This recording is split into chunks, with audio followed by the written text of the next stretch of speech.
আমরা তাকে বরণ করে নিচ্ছি এবং নমস্কার।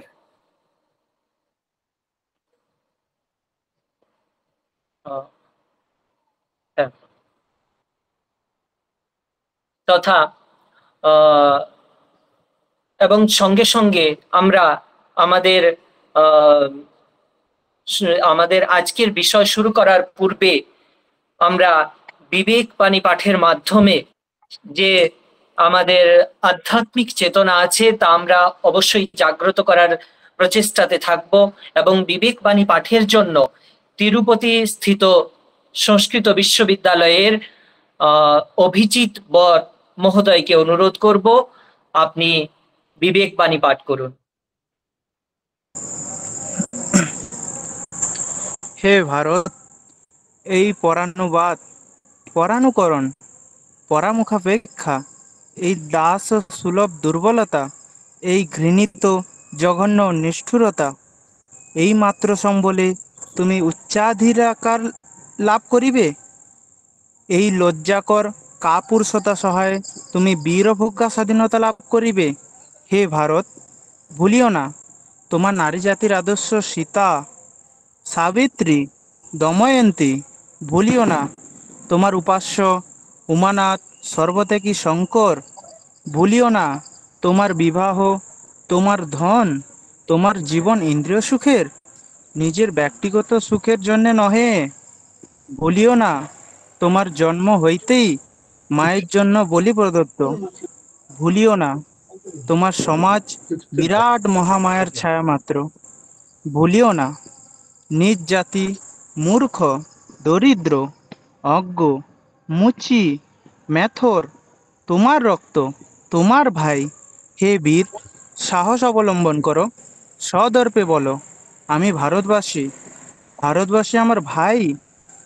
বলো মূর্খ ভারতবাসী, দরিদ্র ভারতবাসী, ব্রাহ্মণ ভারতবাসী, চণ্ডাল ভারতবাসী, আমার ভাই, তুমিও কোটিমাত্র বস্তাবৃতা হইয়া সদর্পে ডাকিয়া বলো ভারতবাসী আমার ভাই, ভারতবাসী আমার প্রাণ, ভারতের দেবদেবী আমার ঈশ্বর, ভারতের সমাজ আমার শিশুসজ্জা, আমার যৌবনের উপবন, আমার বার্ধক্যের বারাণসী।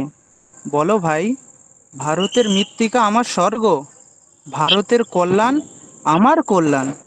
আরও বলো দিন ও রাত, হে গৌরীনাথ, হে জগদম্বে, আমায় মনুষ্যত্ব দাও মা, আমার দুর্বলতা কাপুরুষতা দূর করো, আমায় মানুষ করো, আমায় মানুষ করো।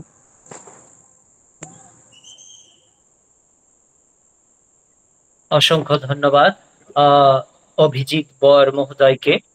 সুন্দরভাবে তিনি তার বিবেক বাণীর মাধ্যমে আমাদের সবাইকে এক মঙ্গলময় পরিবেশের দিকে আমাদেরকে নিয়ে চললেন। সেই সঙ্গে সঙ্গে আমরা বর্তমান যিনি সংস্কৃত জগতের এক মূর্ধন্য পদবী তথা সমগ্র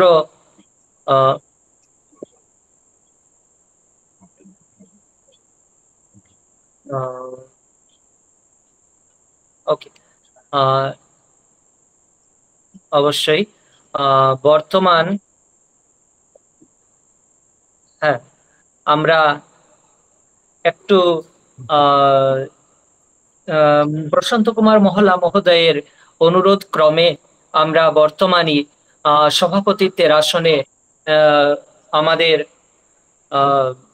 কলকাতা স্থিত বিদ্যাসাগর কলেজের অধ্যক্ষ তথা অধ্যাপক তথা আমার জ্যেষ্ঠ ভ্রাতা শুভময় পাহাড়ি মহোদয়কে আমরা সভাপতিত্বের আসনে বরণ করছি এবং আমাদের এই অনুষ্ঠানকে তার মাধ্যমে আমরা পরিচালিত করার জন্য আমরা তাকে আন্তরিকভাবে শ্রদ্ধা জ্ঞাপন করছি এবং অনুরোধ করছি তার সুচিন্তিত বক্তব্য আমাদের কাছে তুলে ধরুন এবং আমাদেরকে প্রবোধিত করুন।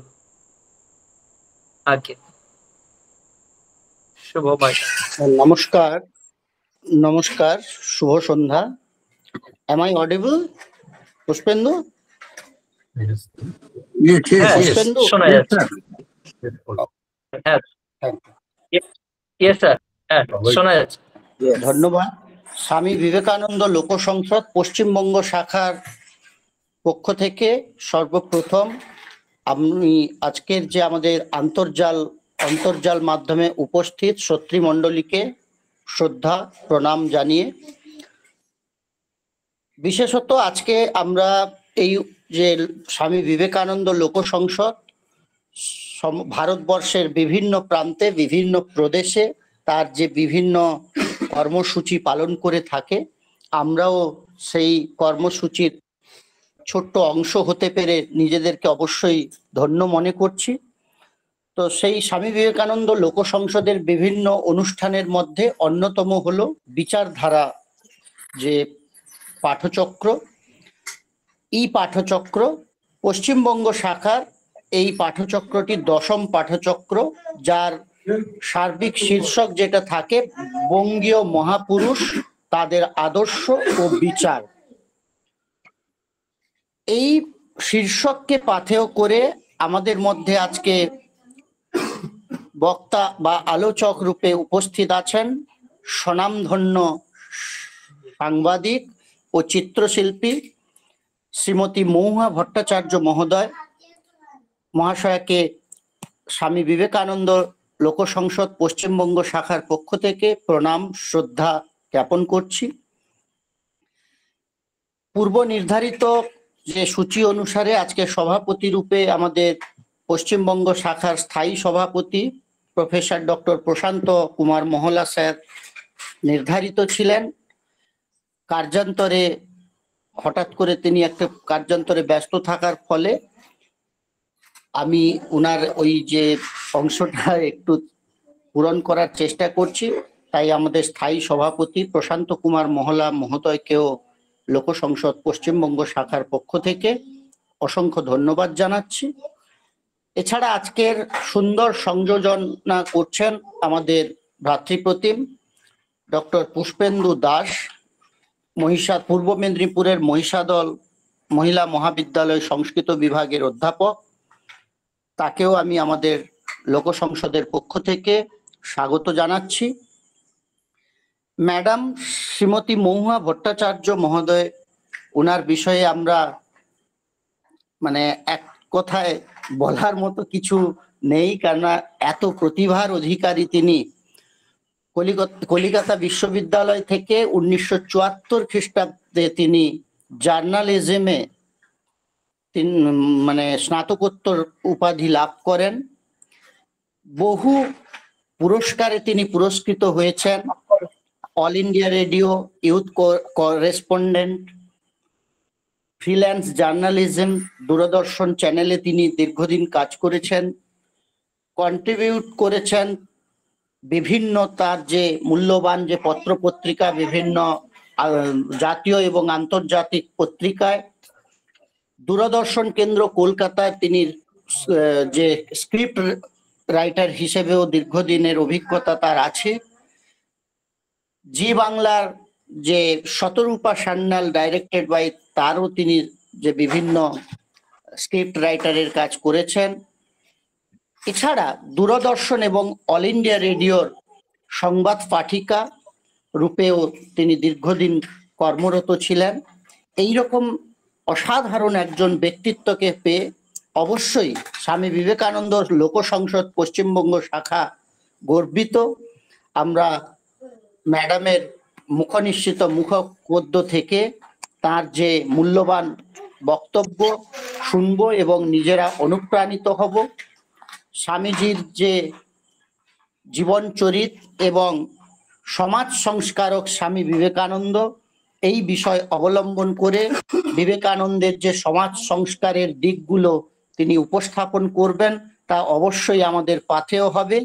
এই আশা রেখে আমাদের লোক সংসদ যে কেন্দ্রীয় যে কমিটি, সেই কেন্দ্রীয় কমিটির কর্ণধার প্রফেসর চিত্তরঞ্জন নায়ক স্যার, গুরুবর প্রফেসর প্রলয় কুমার নন্দ স্যার এবং আজকের এই আন্তর্জাল মাধ্যমে উপস্থিত সমস্ত সুধীবৃন্দকে প্রণাম শ্রদ্ধা জানিয়ে আমি আমাদের আজকের যে সংযোজক পুষ্পেন্দুর হাতে তুলে দিচ্ছি। Over to Pushpendu. আমাকে কি দেখা যাচ্ছে?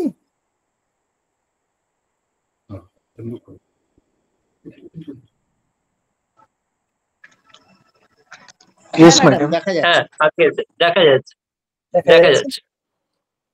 আচ্ছা, আগে শোনা যাচ্ছে তো আমার কথা? আগে শোনা যাচ্ছে ম্যাডাম। যাচ্ছে না? যাচ্ছি, শোনা যাচ্ছে। ঠিক আছে। বলবো? অবশ্যই। আমরা সভাপতি মহোদয়ের অনুমতিক্রমে বর্তমান আমরা সাংবাদিক তথা চিত্রশিল্পী শ্রীমতী মহুয়া ভট্টাচার্য মহোদয়ের কাছে যাব। অবশ্যই আমরা আজকে সমাজ সংস্কারক হিসেবে যত্র নারীস্তু পূজ্যন্তে রমন্তে তত্র দেবতা, এই নিয়মে যেখানে নারীরা পূজিত হন সেখানেই দেবতারা বাস করেন। তাই আমরা এই রকম ধরনের একজন অসামান্যাকে আজকে পেয়ে আমরা খুবই ধন্য। আপনার আপনার কথা শোনার জন্য আমরা উদ্গ্রীব হয়ে আছি। অবশ্যই আপনি আজকে আমাদেরকে সেইভাবেই ঋদ্ধ করুন, সমৃদ্ধ করুন। অবশ্যই ম্যাডাম। নমস্কার। আজকে আপনাদের এই অনুষ্ঠানে যোগ দিতে পেরে নিজেকে খুব সম্মানিত মনে করছি। আমি প্রথমে রবীন্দ্রনাথ ঠাকুরের একটা গান দিয়ে এই অনুষ্ঠান শুরু করছি। ওই মহামানব আসে, দিকে দিকে রোমাঞ্চ লাগে, মর্ত ধুলি ঘাসে ঘাসে, ওই মহামানব আসে। সুরলোকে বেজে ওঠে শঙ্খ, নরলোকে বাজে জয় ডঙ্ক, এলো মহাজন্মের লগ্ন, আজি আমার রাত্রি দুর্গ তরুণ যত ধুলি তলে হয়ে গেল মগ্ন। কোন মহামানবকে কোন একটি বিশেষ অংশে ধরে রাখা যায় না। বিবেকানন্দকেও কোনো একটি বিশেষ ভূমিকায় আবদ্ধ রাখা সম্ভব নয়। বিবেকানন্দ ধর্মজ্ঞ বীর সন্ন্যাসী। কবি লিখেছেন, বীর সন্ন্যাসী বিবেকের বাণী ছুটেছে জগৎময়। বিবেকানন্দ কবি, সাহিত্যিক।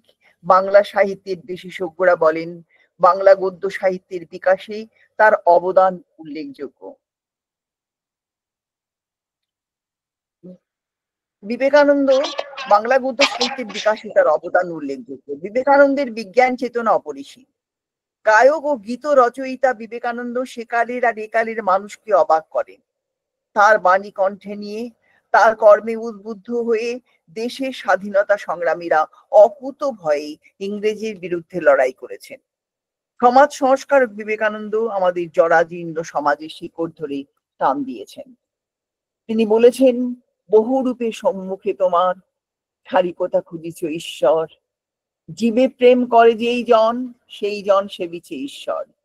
বিবেকানন্দের যে কোনো সত্তা নিয়েই সহস্র পুস্তক রচনা করা সম্ভব। আমি সমাজ সংস্কারক বিবেকানন্দকে তার রচনা পড়ে, বিবেকানন্দ সমাজ সংস্কার সম্পর্কে বিশেষজ্ঞদের নানা লেখা পড়ে যতটুকু বুঝেছি তার কিছুটা আপনাদের সঙ্গে ভাগ করে নেবার চেষ্টা করছি। সালটা ছিল 1893। জুলাই মাসের পরন্ত বেলায় জাপান থেকে কানাডা জলপথের একই জাহাজের দুই যাত্রী ছিল। একজন গেরুয়া বসন পরিহিত সন্ন্যাসী ও আরেকজন হলেন মধ্যবয়সী পার্সি ব্যবসায়ী। ইয়োকোহামা থেকে ভ্যাঙ্কুরার অভিমুখী জাহাজ চলেছে তার নিজের ছন্দে। একজন যাচ্ছেন বাণিজ্যের উদ্দেশ্যে মার্কিন মুলুকে, আর অন্যজন চলেছেন শিকাগো ধর্মসভাতে। এনাদের একজন হলেন স্বামী বিবেকানন্দ, অন্যজন হলেন আধুনিক ভারতবর্ষের শিল্পের জনক জামশেদজি টাটা। সেদিনের দুজনের আড্ডাতে উঠে এসেছিল ভারতের ভবিষ্যৎ অর্থনীতি ও বাণিজ্য প্রসঙ্গ। স্বামী বিবেকানন্দর পরামর্শে তিনি উৎসাহিত হলেন দেশে ইস্পাত কারখানা ও শিক্ষা প্রতিষ্ঠান নির্মাণ করার। এছাড়াও তাদের বাক্যালাপে উঠে আসে জাপানের দেশলাই কারখানার ব্যবসার কথা। জাহাজের ডেকে নানা বিষয় গল্প করতে করতে জামশেদজিকে স্বামীজি নিজের দেশে দেশলাই কারখানা গড়ে তুলতে বলেন। বিবেকানন্দ জামশেদজিকে বলেছিলেন, কারখানা হলে দেশের অর্থনৈতিক অবস্থা মজবুত হবে, দেশের ছেলেরা কাজ পাবে এবং দেশের অর্থ দেশেই থাকবে। তাদের কথোপকথন অনেক দূর এগিয়েছিল। ব্রিটিশ শাসনে ভারতীয় জনগণ কতটা অত্যাচারিত হচ্ছে এবং তার জন্য দুবেলা অন্ন জোগাড় করা কতটা কষ্টসাধ্য তা নিয়ে জামশেদজির কাছে বিশদ ব্যাখ্যা করেছিলেন বিবেকানন্দ।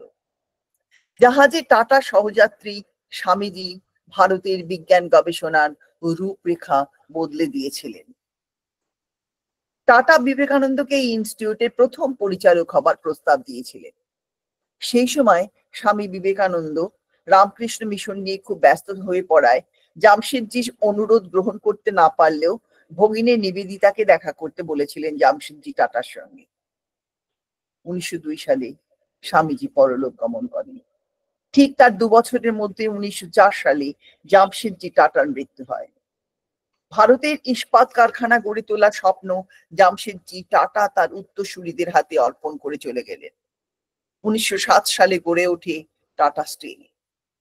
এই কারখানাটি বর্তমানে বৃহত্তম ভাবে দণ্ডায়মান বহুজাতিক সংস্থা রূপে। 1909 সালে গড়ে ওঠে টাটাদের উদ্যোগে ইন্ডিয়ান ইনস্টিটিউট অফ সায়েন্স, যা আমাদের গোটা ভারতবর্ষের গর্ব। স্বামী বিবেকানন্দ ছিলেন একজন প্রভাবশালী সমাজ সংস্কারক, যিনি ভারতীয় সমাজ ও ধর্মের পুনর্গঠনে গুরুত্বপূর্ণ ভূমিকা পালন করেছিলেন। তিনি নারী শিক্ষা, জাতিভেদ প্রথা, কুসংস্কার এবং দারিদ্র্যের বিরুদ্ধে সোচ্চার হয়েছিলেন। তাঁর শিক্ষা ও দর্শনে মানবতাবাদী দৃষ্টিভঙ্গি ও সেবার আদর্শ উল্লেখযোগ্য। বিবেকানন্দ নারী শিক্ষা বিস্তারের জন্য বলেছিলেন, মেয়েদের জন্য পাঠশালা খুলে তাদের মানুষ করতে হবে। মেয়েরা মানুষ হলে তবেই তাদের সন্তান সন্ততির দ্বারা দেশের মুখ উজ্জ্বল হবে। নারী শিক্ষা সম্বন্ধে বিবেকানন্দ বলেছিলেন, একটি ডানার সাহায্যে পাখি যেমন আকাশে উঠতে পারে না, ঠিক তেমনি কেবলমাত্র পুরুষ জাতি শিক্ষিত হলে সমাজ কখনো চলতে পারে না। তাই শিক্ষার মাধ্যমে মেয়েদের এগিয়ে আনতে হবে। বিবাহের ক্ষেত্রেও নারীদের স্বাধীন মতামত প্রকাশকে বিবেকানন্দ সমর্থন করতেন। তিনি নারীদের বেশি বয়সে বিবাহের সমর্থন জানান। নারী শিক্ষার পাঠ্যক্রম হিসেবে স্বামীজি বলেন, ধর্ম, শিল্প, বিজ্ঞান, গার্হস্থ্য বিজ্ঞান, রন্ধনবিদ্যা, ভাস্কর্য, সাহিত্য, গণিত, শরীরবিদ্যা পাঠ্যক্রমের অন্তর্ভুক্ত থাকবে। বিবেকানন্দ নারীদের অর্থনৈতিক স্বাধীনতার প্রয়োজনীয়তার কথা অনুভব করেছিলেন। তিনি বলেছিলেন, একটি জাতির প্রগতির মাপকাঠি নির্ধারিত হয় নারী জাতির প্রতি তাদের মনোভাবের উপর ভিত্তি করে। তিনি জাতিভেদ প্রথার তীব্র নিন্দা করেন, সকল মানুষকেই সমানভাবে দেখতেন। তার মতে জাতিভেদ প্রথা সমাজে বিভেদ সৃষ্টি করে এবং মানুষের মধ্যে ভেদাভেদ তৈরি করে। একবার তিনি একটি নিচু জাতির মহিলার কাছে জল খেতে চাইলে তার শিষ্যেরা প্রতিবাদ করে। তিনি সেই প্রতিবাদ উপেক্ষা করে জল খেয়েছিলেন। সাম্প্রদায়িকতা, গোঁড়ামি এগুলোর ভয়ঙ্কর ফল ধর্মের উন্মত্ততা।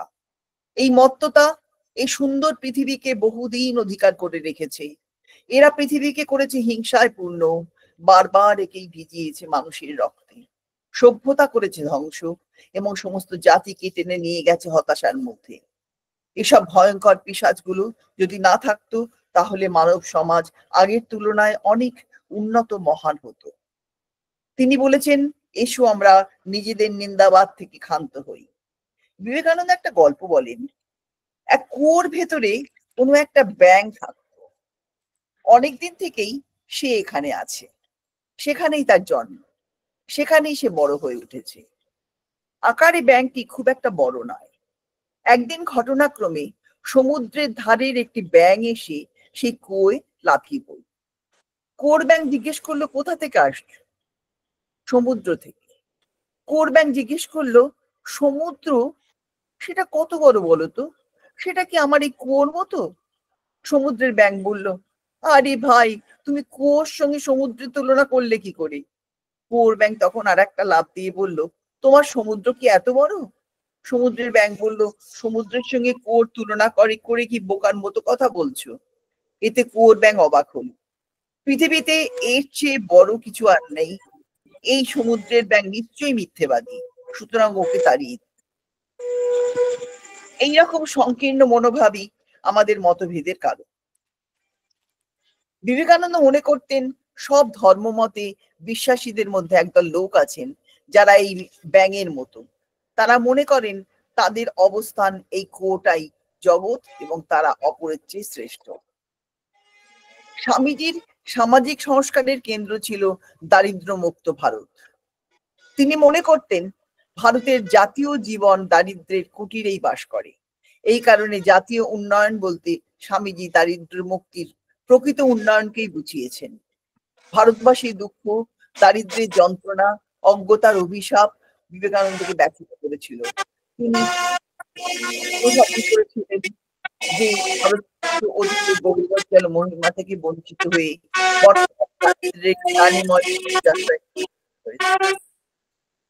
সার্বিক দিক থেকে, বিশেষত আর্থিক দিক থেকে ভারতবাসীর অবস্থার উন্নতি সাধন এবং ভারতের অতীত গরিমা ফিরিয়ে আনতে স্বামীজি তৎপর হয়েছিলেন।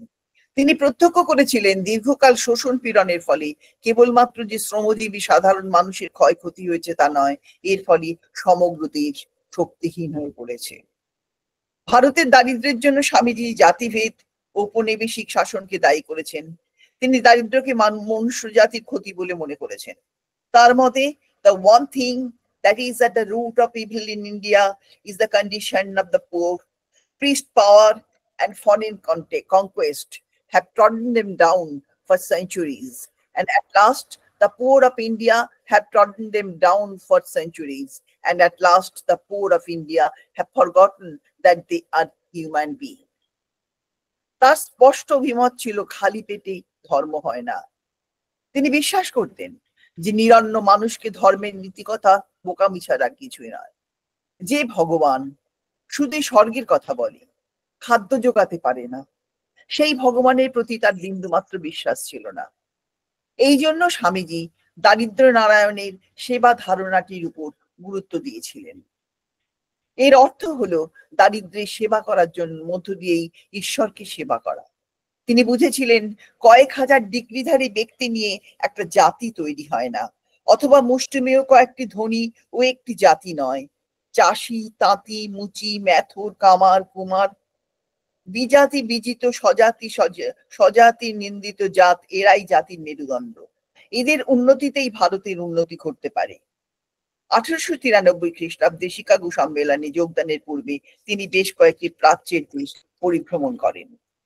এরপর প্রায় 17 দিন যাবত অনুষ্ঠিত শিকাগো সম্মেলনে তার প্রদত্ত বক্তৃতাগুলিতে দারিদ্র্যের প্রসঙ্গে যথেষ্ট গুরুত্ব লাভ করে। আমেরিকা ভ্রমণের ক্ষেত্রে ধর্মীয় উদ্দেশ্যের চেয়ে অর্থনৈতিক ও রাজনৈতিক উদ্দেশ্যই বেশি গুরুত্ব লাভ করেছিল, কারণ তিনি উপলব্ধি করেছিলেন ভারতবর্ষের প্রথম প্রয়োজন রুটি, ধর্ম নয়। তাই এই প্রসঙ্গে তিনি স্বামী ব্রহ্মানন্দকে বলেছিলেন, দেখো ভাই, এদেশে যেমন দুঃখ দারিদ্র, এখানে এখন ধর্ম প্রচারের সময় নয়। যদি কখনো এদেশের দুঃখ দারিদ্র দূর করতে পারি, তখন ধর্ম কথা বলবো। সেই জন্য কুবেরের দেশে যাচ্ছি, দেখি যদি কিছু করতে পারি। শিক্ষার প্রসার। স্বামীজির সামাজিক সংস্কারের ভাবনায় গুরুত্বপূর্ণ একটা দিক হলো শিক্ষার প্রসার। তিনি দেখেছিলেন নিরক্ষরতা, অজ্ঞতা আর কুসংস্কারের অন্ধকারে ডুবে রয়েছে ভারতবর্ষের এক বিশাল অংশের মানুষ। তিনি মনে করতেন শিক্ষার অর্থ নিছক জ্ঞান চর্চা নয়, শিক্ষার উদ্দেশ্য হলো মানুষের মনে আত্মবিশ্বাস জাগিয়ে তোলা। তাই তিনি ব্যবহারিক, প্র্যাকটিক্যাল, বৃত্তিমূলক, ভোকেশনাল শিক্ষার উপরে জোর দিয়েছিলেন। স্বামী বিবেকানন্দ অস্পৃশ্যতার বিরোধী, সামাজিক দূরীকরণের চেষ্টা করেছিলেন। আধ্যাত্মিক মানবতাবাদ, সাংস্কৃতিক পুনর্জীবন, গ্রামোন্নয়ন, অর্থনৈতিক স্বনির্ভরতা বৃদ্ধির উপর জোর দিয়েছিলেন। তিনি বিভিন্ন স্থানে দারিদ্র্যের মধ্যে অন্ন বিতরণ করতেন। যুব সম্প্রদায়ের মধ্যে দেশপ্রেম জাগিয়ে তুলতে চেয়েছিলেন। তিনি যুবকদের দেশপ্রেম, আত্মমর্যাদা বোধ, সেবার মনোভাব জাগিয়ে তোলার জন্য বক্তৃতা ও পরামর্শ দিতেন। বিবেকানন্দ রামকৃষ্ণ মিশন প্রতিষ্ঠা করেন, যা আত্মমানবতার সেবায় নিয়োজিত একটি সেবামূলক প্রতিষ্ঠান। এই মিশনের মাধ্যমে শিক্ষা, স্বাস্থ্য ও ত্রাণ বিষয়ক বিভিন্ন কার্যক্রম পরিচালিত হয়। তিনি বলেছিলেন, নতুন ভারত বেরুক, বেরুক লাঙ্গল ধরে, চাষার কুটির ভেদ করে, জেলে মুচি ম্যাথরের ঝুড়ির মধ্যে থেকে, মুদির দোকান থেকে বেরোক, কারখানা থেকে। যে দরিদ্র, দুর্বল ও অসুস্থদের মধ্যে শিবকে দেখে, সে প্রকৃতপক্ষে শিবের উপাসনা করে। আর যদি সে কেবল প্রতিমূর্তির মধ্যেই শিবকে দেখে, তার উপাসনা কেবল প্রাথমিক। যদি তুমি ঈশ্বরকে খুঁজে পেতে চাও, তবে মানুষের সেবা করো। নারায়ণে পৌঁছতে হলে তোমাকে দরিদ্র নারায়ণকে সেবা করতে হবে। স্বামীজি শিক্ষার মাধ্যম হিসেবে মাতৃভাষার উপরে গুরুত্ব আরোপ করেছিলেন, কিন্তু পাশাপাশি পাশ্চাত্য বিজ্ঞান শিক্ষার জন্য ইংরেজি ভাষার প্রয়োজনীয়তার কথাও বলেছিলেন।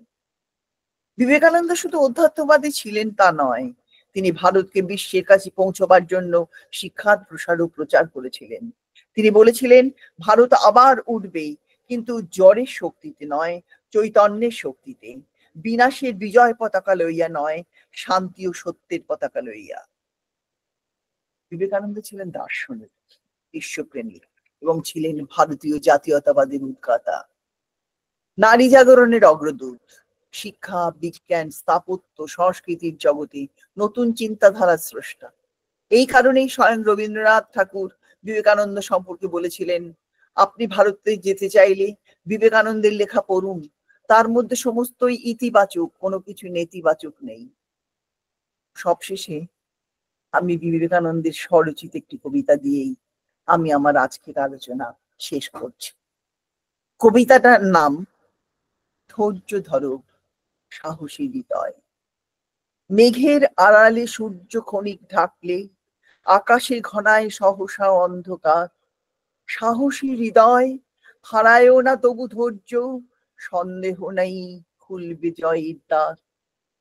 শীতের পরে তো বসন্ত এসে থাকে, ঢেউ পড়ে গেলে ঢেউয়ের জেগে ওঠে, ওঠা পড়া চলে পরস্পরের তাড়নায়। সাহসী হৃদয়ে সংশয় নেই মোটে, জীবনের দায় জানি বড় ক্ষমাহীন। সুখ ভেসে যায় ক্ষণিকের লহরীতে, যাত্রার শেষ ছায়াময় অস্পষ্ট। অন্ধকারকে পায় দলে তবু চলো সর্বশক্তি অবিচল ধমনীতি। জীবনের কাজ সংগ্রাম হারাবে না, যদি আশা ভাঙে হয় শক্তিও শেষ। সন্তান এসে তুলে নেবে এই দায়, সাহসী হৃদয় হারায়ও তবে ধৈর্য। সৎ কাজ নয় সুচির নিরুদ্দেশ। জানি সৎ আর প্রাজ্ঞ জীবনে কমই, তবুও সারথি তারাই যাত্রা রথে। সাধারণ লোক পরে বোঝ তার মূল্য, অগ্রগতি আগে চলে এই পথে। সঙ্গে তোমার ক্রান্তদর্শী ঋষি, সঙ্গে তোমার সর্বশক্তিমান। সাহসী হৃদয় ঝরে আশিসের ধারা, সর্বসিদ্ধি পাবে যেন শেষ দান। মৃত্যু নেই যে আমার, কিংবা মৃত্যুর ভয় জাতির বর্ণ। জন্ম হয়নি আমার, পিতামাতা কিছু ছিল না আমার। মিত্র স্বজন গুরু নেই, নেই শিষ্য ও পরম সত্তা। আমি যে পরম বোধি ও পরম শান্তি, আমি সেই তিনি, সেই তিনি শিবহম, শিবহম। নমস্কার।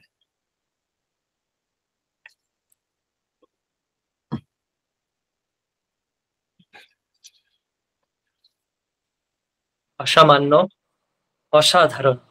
সত্যি তিনি সেই শিবসত্তা, যে শিবসত্তা তার মধ্যেও ছিল, যাতে স্বামী বিবেকানন্দ বিলের থেকে একদিন হয়ে উঠলেন বিবেক।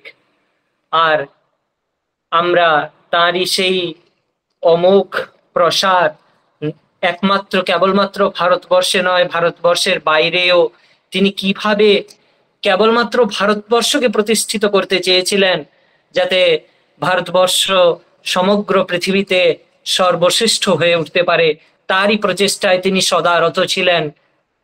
এবং কেবলমাত্র ভারতবাসী সেখানে ছিল না, সমগ্র বিশ্ববাসী ছিল। তিনি ভারতকে অবশ্যই শীর্ষে তুলতে চেয়েছিলেন সঙ্গে বিশ্ববাসীকে নিয়ে। এটাই ছিল তার প্রধান উদ্দেশ্য, যা আমরা আজকে মহুয়া ভট্টাচার্য মহোদয়ার মুখে শুনলাম। তার সঙ্গে তার সেই অপ্রতিম যে ক্রিয়াকর্ম আমরা শুনলাম, রবীন্দ্রসঙ্গীতের মাধ্যমে তিনি শুরু করলেন। পরবর্তীকালে বিবেকানন্দ জামশেদজি টাটার সঙ্গে যেভাবে কথোপকথনের মাধ্যমে ভারতবর্ষকে কিভাবে উন্নত করা যায় সেও শুনলাম। নারী শিক্ষার প্রসারে তার যে অবদান তাও তিনি তুলে ধরলেন সুন্দর তার ভাষার দক্ষতার মাধ্যমে এবং প্রতিভার মাধ্যমে। সঙ্গে ছিল শিক্ষার মানেই আত্মবিশ্বাস, এই যে একটি উক্তি, এই উক্তিটি সত্যি অসাধারণ। সঙ্গে তিনি ধৈর্য ধরো সাহসী হৃদয় যে কবিতা তিনি পাঠ করলেন, তাঁরই স্বরচিত কবিতা, সেখানেই তিনি আবার সেই বৈদিক বাণী শিবোহম শিবোহম, সেই বেদের বাণী যে আমি সব একদম শিবোহমের মাধ্যমে তিনি সেই তার কবিতার মাধ্যমে আরো কিছু আমাকে খুবই ভালো লাগলো, আমরা ঋতু হলাম যেখানে, যে সাহসী হৃদয়ে সংশয় নেই। এই লাইনটা সত্যি অসাধারণ। সংশয় থাকে না সাহসী হৃদয়ে, কেননা এগিয়ে চলার মন্ত্রে তারা দীক্ষিত।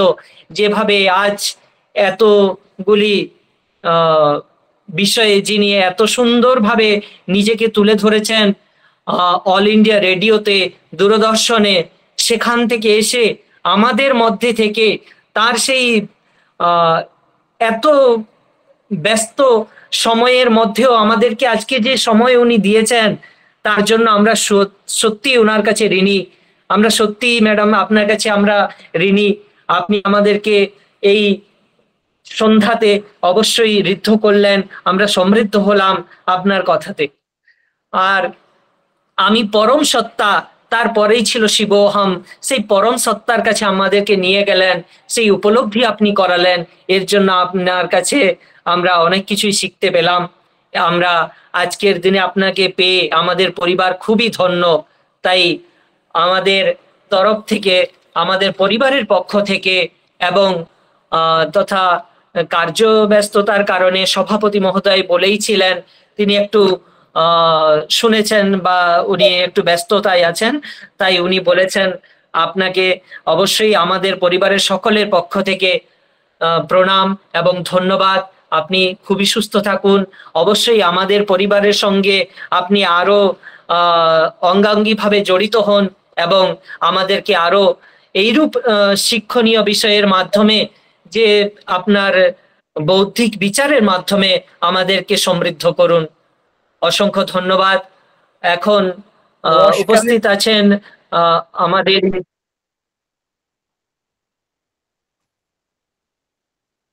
হ্যাঁ, কে কিছু,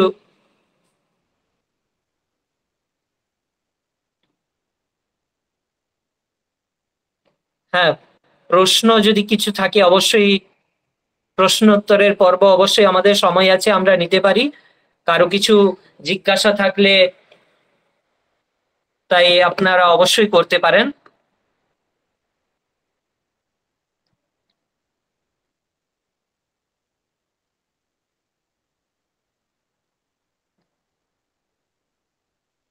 ঠিক, অবশ্যই